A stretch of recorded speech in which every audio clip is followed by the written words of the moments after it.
For Americans worried about their jobs and retirement savings, the news today was not reassuring. The country's biggest bank, Bank of America, went public with plans to cut 30,000 jobs. And new fears that Greece might default ignited an early sell-off on Wall Street, where the Dow had already lost 13% over the past 7 weeks. The Dow was down as much as 167 points today. It rallied to close up more than 68 points. But it's a sign this could be another volatile week for your money, which is Anthony Mason's beat. Scott, Europe's debt crisis just won't go away, and fears are growing that it could take the global banking system and the U.S. economy down with it. European stocks tumbled nearly 4% overnight as a new wave of worry swept through the market. Europe is going through their Lehman Brothers 2008 style moment. The failure of Lehman Brothers here in 2008 caused a seizure in the global financial system. This time it's Europe's financial giants that are confronting the bad loans on their books.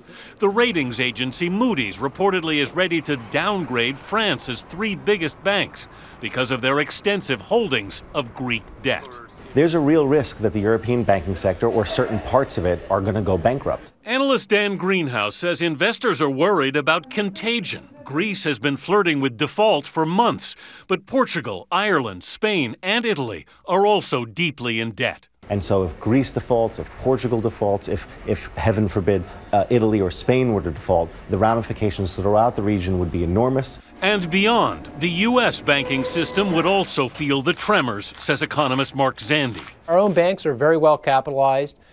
They are very profitable. They're doing quite well, but they can't withstand a big problem out of the European banking system.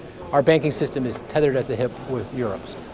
Here's just how tightly tethered. American banks have nearly $700 billion in direct exposure to European banks. They also have nearly $200 billion in exposure to the debt of Greece, Portugal, and Ireland. Anthony, is the problem a matter of uncertainty, that the banks don't know who owns what? That's precisely the concern here, Scott, that no one's really sure who's exposed where and just how much.